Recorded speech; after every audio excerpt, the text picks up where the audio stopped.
Hello, this is JG, and this is podcast Unical, Codependency No More.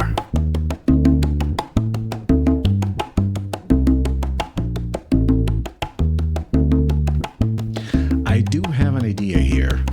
Why don't you just press your finger into subscribe and thumbs up for this video. Turn on the little bell so you can get the notifications. This video is especially designed for those who think that narcissistic people with the narcissistic personality disorder, will never commit suicide. Well, stay with me because I have a special guest and I'll be back in a second.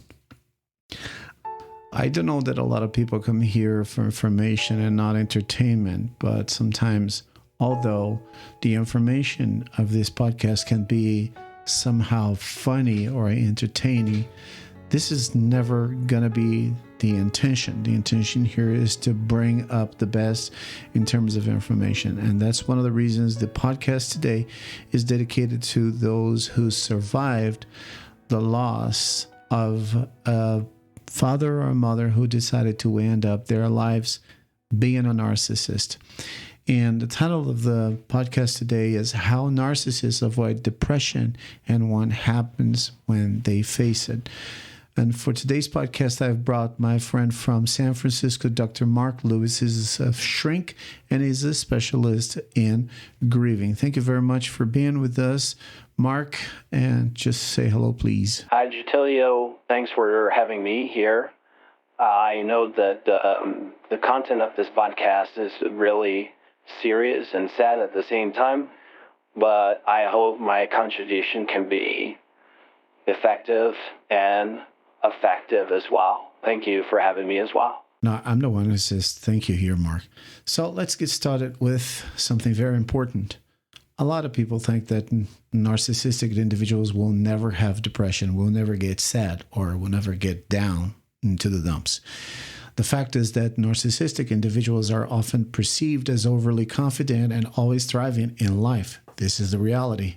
In the common sense, this is what most people think. But can narcissists suffer from depression? Surprisingly, the answer is yes. And on this podcast, we will explore the mechanisms that typically shield narcissists from depression and what happens when those defenses break down. That's why I want to ask my friend Mark Lewis a question. Mark, the shield against depression, the distorted reality and emotional detachment, what is that? What is it like? Well, tell us a little bit about this shield. Can you? Well, you asked me about the shield against depression. Yes.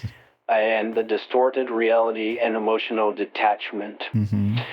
A lot of people think that narcissists will never develop depression. Mm-hmm. But the true fact is that narcissists tend to maintain a high self-esteem by distorting reality, ensuring they always feel superior. Mm-hmm. This inflated sense of self-worth acts as the shield against depression, so much so that this allows them to avoid confronting their vulnerabilities. And another very important factor that helps narcissists avoid depression is their emotional detachment from others. By excessively focusing on themselves. That in the long run will protect them from emotional pain. Suffering, so they do their best in order to avoid. And when they are pretty much on the verge of, shedding a tear or something like this, they mentally have a kind of a break, like they pull a brake, like on the stop. That's not okay. It's not with me. Has nothing to do with me, and I'm no longer here. This is what they do. I got it. So, according to what you said, they remain distant from others, suffering in order to protect themselves from emotional pain. Yeah. That's exactly what I meant. So my question is, before I ask you the next question is, I think that this emotional disconnection somehow enables narcissists to sidestep situations that might otherwise cause sadness or guilt sometimes. You know what I mean? So they often project their problems onto others, avoiding personal responsibility and emotional toll that comes with it. So everybody knows that we have to account for what we do, what we say, and they don't do that. So these defense mechanisms provide temporary relief, and I think that this helps prevent them, helps them prevent themselves from falling into depression. So you tell me whether I'm okay with that, I'm doing the right thing or not. Okay, so because I think that at least they until they face significant or irreversible losses, they will have to deal with that, and this is how they deal with that. They kind of they build a shield for their defense. But my question is, what happens when the shield? Because every mechanism of defense, I think, it's everybody knows that our defense mechanisms sometimes they crack. So when the shield cracks, what happens to the narcissist? Well, my friend, when the shield cracks, the onset depression is off stage.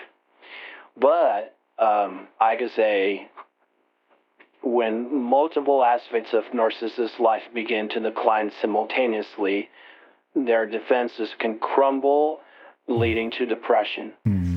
And this can occur when their grandiose self-image is challenged by reality, such as when they face a situation that proves they're not as invincible as they believe. Financial difficulties, loss of status, or lack of admiration from others can also contribute to a narcissist's downward spiral. I got it. This usually happens when, as they grow old and the finances are not doing very well, the companies are not doing very well, or if they're religious leaders, the church is not doing very well. So when the lack of admiration starts falling down from others, this certainly contributes to a narcissist downward spiral and can lead them to depression very, very deeply. So that's it. The narcissist's self-esteem, though seemingly strong, is built on a fragile foundation, I think, according to what you said. And I also think that this fragility makes them highly sensitive and reactive, and it leads them to a vicious cycle of constantly seeking external validation to prop up their self-worth. And when this external recognition is little by little being reduced, it diminishes, the narcissist's self-esteem and confidence can plummet rapidly. And that's where they get desperate, isn't it? So, because I think that they try their hardest, their best to regain their former sense of greatness. So the question is, okay, you said that when the shield cracks, the onset depression, this is the onset of depression. But when depression takes hold, what usually happens to the narcissist, please? Okay, the question is it's about the existential void. You really want to know when depression takes hold? Well, everybody knows that there is a grandiose self-image attached to the narcissist. And as the narcissist's grandiose self-image collapses, they may experience an existential void. It's empty. It's all about emptiness. They might lose control. They might lose relationships or act impulsively. resulting in abrupt mood swings and severe cases, depression. Like non-narcissistic individuals who may more easily seek external support, pathological narcissists often refuse professional help for fear of appearing weak. So what do they do? They usually disappear. They refuse. They usually move to another town. They prefer to be alone. They prefer to be isolated from the rest of the world. This is what they do. So, yeah, when depression takes hold, the tendency is to isolate themselves. But if you have a father or a mother who are, especially in a case where the situation, for example, the father, he became a widower and lost his wife, even if he gets married again, he prefers to go to another town, to move away from their children, to be alone, instead of getting the support from the children, because they feel like that they have lost that grandiosity. And this is very, very common to happen. And unfortunately, there's no treatment for that because they refuse to be treated.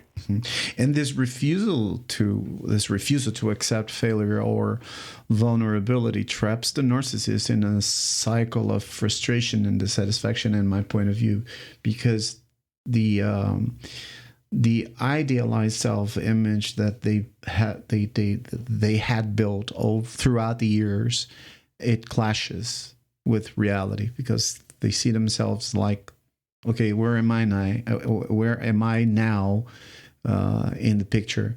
So the more they need psychological support, the less they are willing to admit it. So they fear it will damage their image, expose their flaws, and this denial only worsens their condition, further isolating them and intensifying their feelings of loneliness. And this is a time that it becomes a very dark place. Is this the time that narcissists starts having suicidal thoughts and also manipulation? Well, that's a very good question. When we talk about the suicidal thoughts and manipulation, why? Because the studies show that narcissistic individuals are not immune to depression and in extreme cases may even contemplate suicide.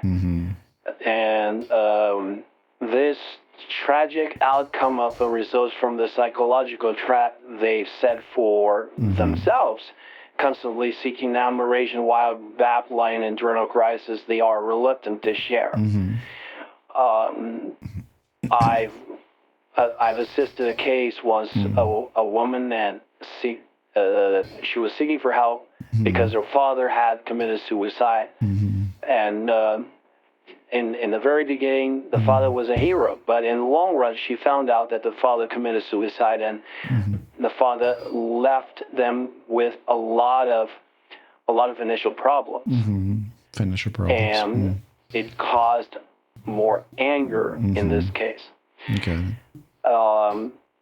So it's important then to know that suicidal thoughts can also be associated with other psychological disorders, not only pathological narcissism. I believe that a narcissist sometimes, especially when the narcissists are getting older and older, and they don't see a solution for a problem. What is basic with a problem? I'm not that grandiose anymore. So what am I going to do? There's no other way. But I'm going to give up. So if I give up, people will look at me. People will perceive me as somebody. Wow, he was tired. He was sick and tired of living this life. He was. He fought a lot. He was a hero, and he got tired. That's the image that they want everyone to have from their suicide. So that's why I tell you that the outcome often results from a trap they've set for themselves. And this is totally complicated for survivors, the family, to understand that the father or the mother or the individual was a narcissist, because a lot of people think the narcissist will never commit suicide, which is totally wrong. They can really commit suicide. And on the flip side, some narcissists may fake depression to manipulate others. I see a lot in my clinic. And this is the main complaint from the patients who have parents, narcissistic parents, because they complain that their narcissistic mother or father they seek attention, adulation, and they continue doing that in order to avoid taking responsibility for their failures. And this manipulation underscores the importance of setting healthy boundaries when dealing with a narcissistic dealing with a narcissistic person, to protect yourself from being drawn back into a cycle of abuse. Actually, we all know that when you live with a father or a mother, and in the cases of people who never got married, for example, so they gave up getting married in order to take care of their parents, they will have, at this point, a very, I can say that the life is going to be very much harmed by diseases or health conditions. So I'd like you to tell us, in order to finish this podcast, is very important. Thank you very much for being here. Understanding, and tell us, how can we get understanding, and protect ourselves from being harmed, especially not only physically, but also mentally. What can we do to protect ourselves? Oh, wow. Such a huge responsibility. Okay, so living with a narcissist can be challenging, especially when their behavior leads to emotional turmoil. Recognizing the signs of narcissistic manipulation and the potential for underlying depression is quite essential in maintaining your own mental health. So I believe that establishing clear boundaries and seeking professional support, we always say that. I've heard professional will say the same words because although it's the standard, it's the real deal. It's true. That's the truth. And seeking professional support is really necessary. And not only when necessary, but it's also necessary all the time in dealing with narcissistic relatives, especially father and mother. And that can help you navigate these complex relationships. That's what I have to say. Well, that's what I can tell you about, especially those who, as we said previously, gave up getting married in order to take care of the parents. So that's it. Yes, that's it. Wow. Mark, thank you so much for being with us here. Thank you as well, Getulio. I just want to say that you're doing a great job here on the internet because it's quite essential to have as much information as possible about not only narcissism, but also dependency, emotional dependency, and codependency as well. So I hope your channel I hope it becomes very successful. You can count on me anytime if you need me to call me back again for participation. Thanks a lot, and good luck. Okay, thanks a lot, Mark. And also, you guys who have just listened to this podcast, and if you found this information helpful, don't hesitate and feel free to share it with others who might benefit from understanding the dynamics of narcissism and depression. Stay informed, stay strong, and remember that self-awareness is the first step toward healing at anything in our lives, especially those who are taking care of parents, narcissistic parents, and you gave up your life to take care of those parents. Now they're old, thinking about suicide, and this is September. September is a month here in Brazil, where I am, where we talk about suicide. A lot of people say, no, let's not talk about it. The more you talk about it, the more value we'll have it. Actually, it's not about giving value or taking into consideration, is to be able to listen to people, because sometimes talking about suicidal thoughts can be a real taboo in our society, here in Brazil at least as well. So I'm just saying goodbye. Thank you very much for listening, and see you next time. Bye-bye.